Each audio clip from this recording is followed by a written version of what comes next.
Press की खामोशी को भी क्या मानूं। मुझे बड़े अफसोस से कहना पड़ता है कि मेरे मीडिया के साथी जो बहुत सवालात किया करते थे वो भी आजकल खामोश है। प्रेस की खामोशी को भी क्या मानूं। मुझे बड़े अफसोस से कहना पड़ता है कि मेरे मीडिया के साथी जो बहुत सवालात किया करते थे वो भी आजकल खामोश है। और क्या कहते हैं, उसके बरक्स 8 करोड़ की गाड़ियां आई, एमएलएज को 25-25 लाख रुपए की गाड़ियां आई, जिनके पास शायद उससे पहले मारुतीज भी नहीं रहा करती थी। मैं कभी यकीन नहीं करूंगा जब तक आगा राहुला इस्तीफा नहीं देता। मुझे बड़े अफसोस से कहना पड़ता है कि जिसके लिए लोगों ने वोट दिया था, जो उम्मीदें लोगों ने की थी, और एक भी काम पब्लिक का नहीं हो रहा है और पब्लिक बैडली सफर कर रही है। मुझे याद है उमर ने कहा था कि मेरी टोपी को इज्जत रखिए, मेरी टोपस थोयू इज्जत, एंड हिज वर्ड्स कि मुझे एक दफा मौका दो।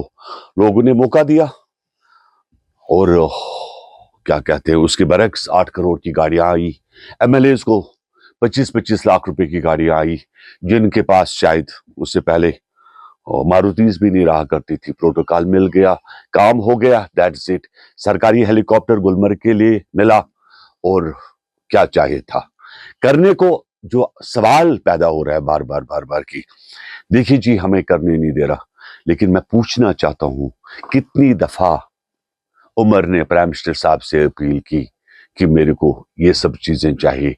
क्या उमर अब्दुल्ला ने कभी अपनी जबान खोली? और मुझे लग रहा है कि ये इसमें खुश है। लेकिन कुछ सवाल मैं मीडिया से करना चाहता हूं। मेरे मीडिया से भी सवाल है कि मीडिया खामोश क्यों? क्या मीडिया किसी चीज से डरी हुई है? क्या मीडिया के जबान खामोश क्यों हो गई? और पहले तो ये भी कहा जाता था कि भाई देखिए, हमें बात नहीं करने देते, लेकिन आज प्रेस की खामोशी को भी क्या मानूं। मुझे बड़े अफसोस से कहना पड़ता है कि मेरे मीडिया के साथी जो बहुत सवालात किया करते थे वो भी आजकल खामोश है। और खासकर अपोजिशन तो जैसे कहीं पर है ही नहीं। लेकिन मैं सवाल करता हूं, मैं पूछना चाहता हूं, 2 लाख रुपए की सैलरी, 25 लाख रुपए की गाड़ियां, एमएलएज को 3-3 करोड़ 8 करोड़ की गाड़ियां, सरकारी प्रोटोकॉल और सरकारी हेलीकॉप्टर। वो जमाना चले गया, एक एक पैसे का हिसाब लिया जाएगा। मैं अपील करता हूं गवर्नर साहब से कि प्राइवेट कामों के लिए सरकारी हेलीकॉप्टर का इस्तेमाल जो किया गया उस पैसों का हिसाब लिया जाए।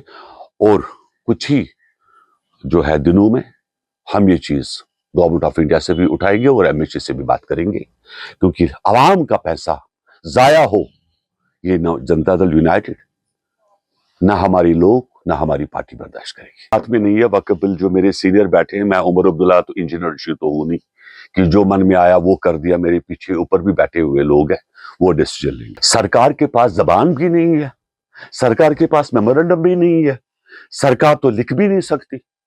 अब तो मिल गया भाई, तुम्हारी पीआरओ मिल गई, तुम्हारे प्राइवेट सेक्रेटरी मिल गई, तुम्हें गाड़ी मिल गई, अब तुम्हें क्या चाहिए? ऐश करो ऐश। मैंने स्टोपस थोऊ इज्जत, मैंने स्टोपस थोऊ तही इज्जत। तो खुदा सवाल स्टेटहुड, स्टेटहुड क्या बात करते हैं आप? No no, what statehood? जो तुम्हें यूटी में काम है, क्या तुम कर रहे हो? क्या बात करते हो? क्या तुमने पूछा? यहां हजारों मसले मसाइल है, यहां बिलें लोगों की पेंडिंग पड़ी हुई है पंचायत में।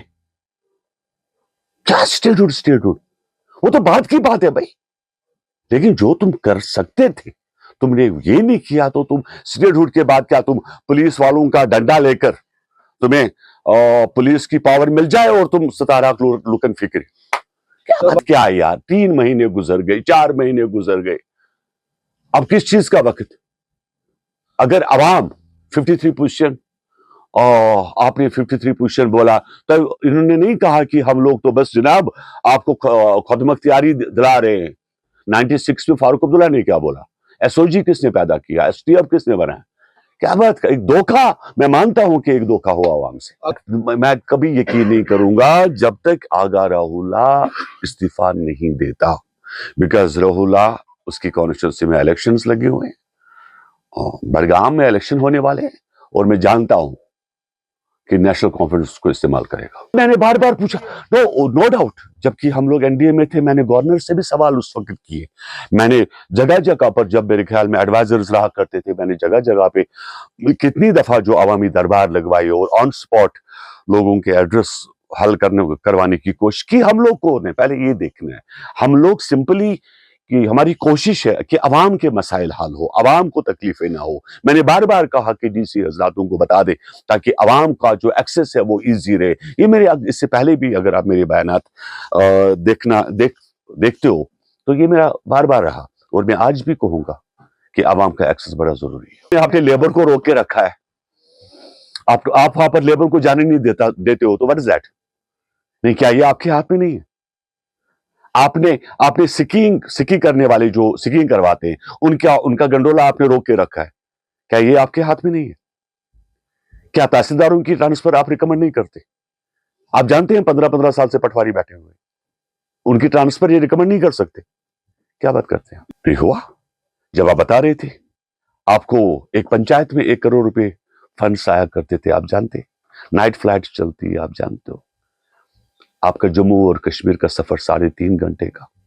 लेकिन मेरी अपील आपसे, उमर से जरा सवाल करिए। आप गया हूं यहां से, मैं सवाल रख सकता हूं वहां पे, लेकिन I will not talk behalf of Omar Abdullah. Why should I talk? और उमर को ही क्यों देना है? माय क्वेश्चन इज, अगर स्टेटहुड देना है उमर अब्दुल्ला को क्यों देना? मैं तो कहूंगा, मैं तो एनडीए में ये सवाल उठाऊंगा कि अगर स्टेटहुड देना ही है, एक टोपा, इसको टोपा भी पे भी इज्जत रखी आपने, अब ये 10 साल भी इन्हीं को, somebody else।